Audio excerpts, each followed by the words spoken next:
जय हिंद दोस्तों। तो कैसे हो आप सभी। उम्मीद है आप सभी लोग स्वस्थ होंगे, मस्त होंगे और ज़बरदस्त तरीके से अपने एग्जाम की तैयारी कर रहे होंगे। आज की वीडियो में बात करेंगे आरपीएफ की कट ऑफ की कि आरपीएफ की सर कट ऑफ कितनी जा सकती है। इसकी अनुमानित कट ऑफ या टेंटेटिव कट ऑफ मैं आपको बता दूंगा। इसी के अकॉर्डिंग आपकी कट ऑफ जाएगी या एक नंबर कम या एक नंबर ज़्यादा। तो इसके लिए मैं आपके साथ कुछ डाटा शेयर करूँगा जो मैंने आंसर की से प्राप्त किया था, यानी कि जो आंसर की आई थी उससे मैंने प्राप्त किया था बहुत से बच्चों का। जैसे कि मैं आपको अभी तो बता दूँ कि टोटल वैकेंसी थी 4208 वैकेंसी थी। 10 गुने बालक पास होंगे, आपको भी पता है। और टोटल 42,080 बालक पास होंगे। ये तो आपको क्लियर हो गया होगा कि इतने बालक पास होंगे, आपको पता भी होगा ये पहले से। तो सबसे पहले मैं बात करता हूँ कि टफेस्ट शिफ्ट कौन सी थी, यानी कि सबसे टफ शिफ्ट थी। आपको पता है कि ये बहुत से शिफ्टों में होता है। 2 तारीख से लेके 20 तारीख तक एग्ज़ाम चला था, 2 मार्च से 20 मार्च तक। तो कोई सी शिफ्ट हार्ड थी, कोई सी शिफ्ट ईजी थी। तो हार्ड वाली शिफ्ट में नॉर्मलाइजेशन में मार्क्स ज़्यादा बढ़ेंगे। उसी शिफ्ट की बात कर रहा हूँ मैं। यदि आपका भी एग्ज़ाम इन्हीं शिफ्ट में हुआ है तो आपके मार्क्स सबसे ज़्यादा बढ़ेंगे। जैसे 2 मार्च की शिफ्ट थी, इसी तारीख से एग्ज़ाम स्टार्ट हुआ था।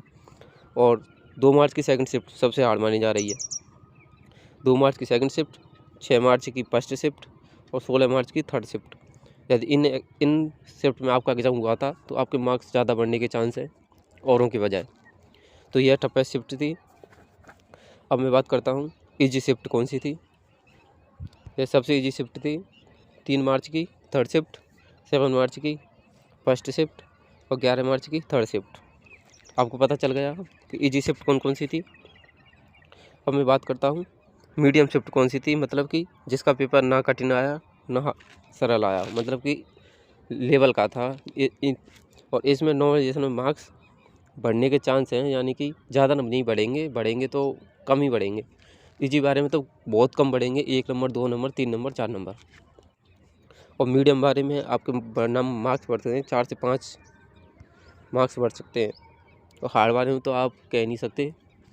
पिछली बार बहुत से बच्चों का टेक्नीशियन ग्रेड 3 का रिजल्ट आया था, उसमें 43 नंबर बढ़े थे एक बालक के। और उसकी फाइनल ज्वाइनिंग भी हो गई है, अभी तो हुई नहीं है पर इसका नंबर आ गया है उसमें भी। तो आप देख सकते हो कि हार्ड शिफ्ट में बहुत फ़ायदा मिलता है बच्चों को। तो मीडियम शिफ्ट की बात करें तो 3 मार्च की थर्ड शिफ्ट, 6 मार्च की सेकंड शिफ्ट और 9 मार्च की थर्ड शिफ्ट, 17 मार्च की फर्स्ट शिफ्ट, 18 मार्च की सेकंड शिफ्ट। आपको पता लगा मीडियम शिफ्ट कौन सी थी। तो हम इसी के अकॉर्डिंग में आपको एक डेटा मैंने निकाला था और उसको मैं आपको बताता हूँ। जैसे ये डेटा है, आंसर की के अकॉर्डिंग मैंने ये डेटा निकाला था। जैसे 115 नंबर से ज़्यादा बालकों के सिर्फ 2 बालक ही आए थे। ये मतलब कि ये आप ये मत समझना कि ये 2 बालक ही हैं 115 से ज़्यादा, कुछ और भी हो सकते हैं। पर आंसर की के अकॉर्डिंग मेरे पास जितना डेटा आया था उनमें से 2 बालक ही थे। तो 110 से ऊपर 5 बालक थे, 100 से ऊपर 114, 95 से ऊपर 739, 90 से ऊपर से 3287 और 85 से ऊपर से 9934। अब आप अनुमान लगा सकते हो, यदि मैं इन सभी को भी जोड़ूंगा ना तो भी ये 42,000 नहीं बैठेगा।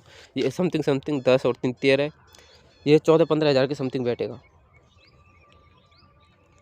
और इतने ही और एक्स्ट्रा हो सकते हैं, यानी कि 14-15 हज़ार ये हो गए, इतने ही और एक्स्ट्रा हो सकते, मतलब 30,000 बालक, समथिंग 30,000 बालक के नंबर 85 के पार हैं। समझ सकते हो आप, 30,000 बालकों के नंबर 85 के पार हैं।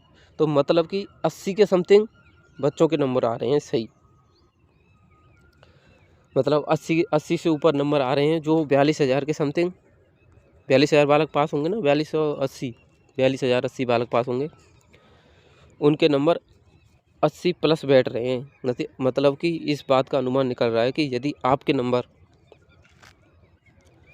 नंबर विदाउट नॉर्मलाइजेशन के, विदाउट सब कुछ के, यानी कि रो मार्क्स ही आपके नंबर 80 प्लस बैठ रहे हैं, तो आप आज से ही अपने फिजिकल की तैयारी शुरू कर दो।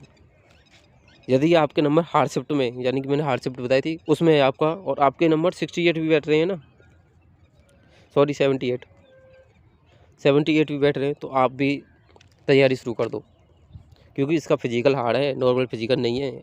इनकी तरह ये 6.5 मिनट में 1600 मीटर हो रही है भाई। 5:45 की टाइमिंग है।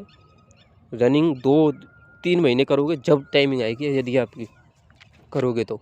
ऐसे नॉर्मल फिजिकल नहीं, आर्मी का फिजिकल है पूरा।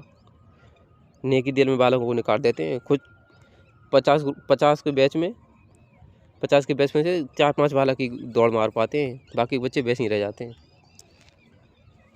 तो आप समझ सकते हो इसका फिजिकल खुगाड़ है। और टेंटेटिव कट ऑफ में मैंने आपको बता दी कि कट ऑफ 80+ यदि आपके नंबर बैठ रहे हैं तो कोई दिक्कत की बात नहीं है, अपने फिजिकल की तैयारी शुरू कर दो। यदि आपके मार्क्स इस 80 का भी यूँ मत समझना कि सर आपने तो इतनी बताई ये इतनी चली गई। 80 का मतलब है 82 भी हो सकते हैं, ±2 तो हो ही जाते हैं, 82 भी हो सकते हैं और 78 भी हो सकते हैं। अब जो डिपेंड करेगा आपकी शिफ्ट पर, हार्ड शिफ्ट थी, ईजी शिफ्ट थी, नॉर्मल शिफ्ट थी, और बाकी सब डिपेंड करेगा नॉर्मलाइजेशन पे। यानी कि आपके नॉर्मलाइजेशन में किसी के मार्क्स तो 20 भी बढ़ जाते हैं और किसी के 2-3 भी नहीं बढ़ पाते। इसलिए मैं कह रहा हूँ अपनी फिजिकली तैयारी शुरू कर दो। आज 80+ मार्क्स बैठ रहे हैं तो जहाँ तक हो जाएगा, क्योंकि अब की बार बच्चों के पास टाइम नहीं था पेपर की तैयारी करने के लिए। जितना था परफेक्ट था, कुछ ही दिनों में पहले डेट आई थी और तुरंत एग्ज़ाम करा दिया। तो इसलिए मैं कह रहा हूँ आपका नंबर 82 ±2 कर लो, यहाँ 80 ±2 कर लो, इतने नंबर बैठ रहे हैं।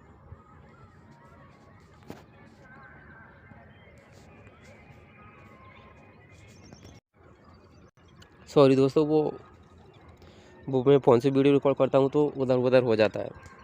तो मैं कह रहा हूँ आपका नंबर 80 ±2 बैठ रहे हैं तो अपनी फिजिकली तैयारी शुरू कर दो। टेंशन और किसी बात की टेंशन मत लो, जो होगा अच्छा होगा। तो यह वीडियो आपको अच्छी लगी हो तो वीडियो को लाइक कर देना, चैनल को सब्सक्राइब कर देना। मिलता हूँ आपसे नेक्स्ट वीडियो में।